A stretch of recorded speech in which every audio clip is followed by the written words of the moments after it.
Dictation गति 100 शब्द प्रति मिनट स्टार्ट।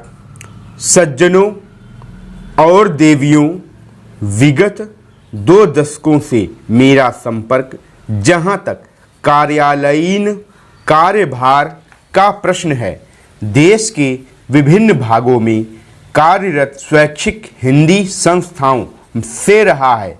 अतएव आज इस गौरवपूर्ण मंच से संस्थाओं और इनके इर्द गिर्द की बातों पर अपने विचार केंद्रित करूंगा, जहां हिंदी शिक्षण एवं परीक्षा संचालन, हिंदी प्रचार प्रसार के सर्वाधिक रचनात्मक कार्यक्रम हैं, वहीं हिंदी तर क्षेत्र में हिंदी के लिए अनुकूल वातावरण निर्माण भी एक महत्वपूर्ण पहलू है।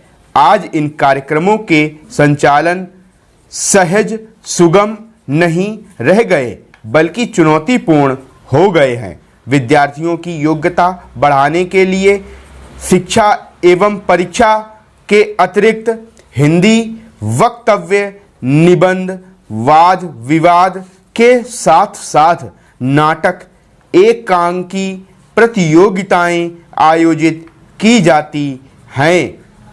हिंदी शिक्षकों प्रचारकों के लिए शिविर, पुनश्चर्या कार्य शिविर, पुरस्कार योजना जैसे कार्यक्रम आयोजित किए जाते हैं। अनुकूल वातावरण निर्माण के लिए जहां इन कार्यक्रमों को अधिक प्रभावी और परिणामी बनाने की आवश्यकता है, वहीं अन्य प्रभावी कार्यक्रमों की परिकल्पना करनी होगी।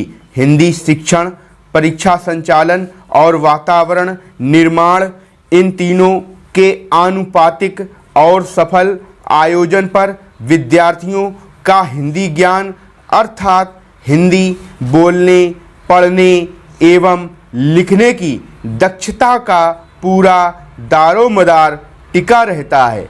आज जबकि बहुतेरे विद्यार्थी शिक्षक बनने की राह में प्रशिक्षण प्राप्त कर रहे हैं, तो हिंदी शिक्षक की योग्यता एवं दक्षता ऐसे ध्यान देने का विषय है, जो राज्य के इतने सारे हिंदी सीखने वाले विद्यार्थियों के स्तर के लिए निर्णायक पहलू है। या नकारा नहीं जा सकता कि किसी भी संस्था के लिए उनके प्रचारक ही आधारभूत परिसंपत्तियां होते हैं।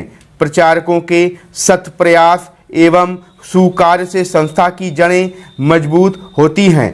वास्तव में हिंदी की प्रचार योजनाओं का सफल कार्यान्वयन सभी संबंधित पक्षों के प्रयास के समन्वय से ही संभव है।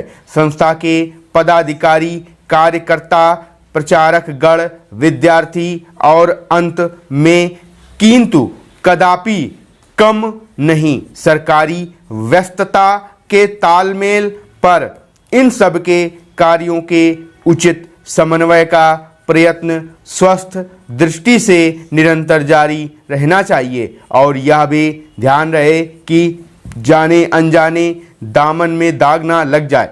भारत ग्रामों का देश है और अधिकांश भारतीय जनता ग्रामों में बसती है। नगरों और शहरों के नागरिकों को शिक्षा की कई सुविधाएं प्राप्त हैं, यूँ उन्हें हिंदी पढ़ने के यथेष्ट अवसर उपलब्ध हो जाते हैं।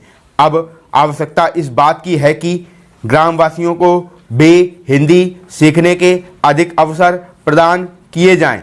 हिंदी राष्ट्रीय अस्मिता, राष्ट्रीय पहचान, राष्ट्रीय गौरव की भाषा है। यह राष्ट्रभाषा, राजभाषा घोषित तो हो चुकी है, किंतु अब तक इसे अपना उचित स्थान प्राप्त नहीं हुआ है। इसके लिए जब तक शासन और जनता दोनों ओर से समवेत प्रयास नहीं होगा, लक्ष्य की प्राप्ति नहीं हो सकेगी।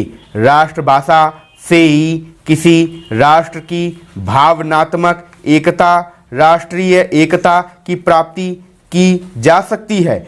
अपने देश की भाषा को छोड़ किसी अन्य विदेशी भाषा से इसकी प्राप्ति कदापि नहीं की जा सकती है।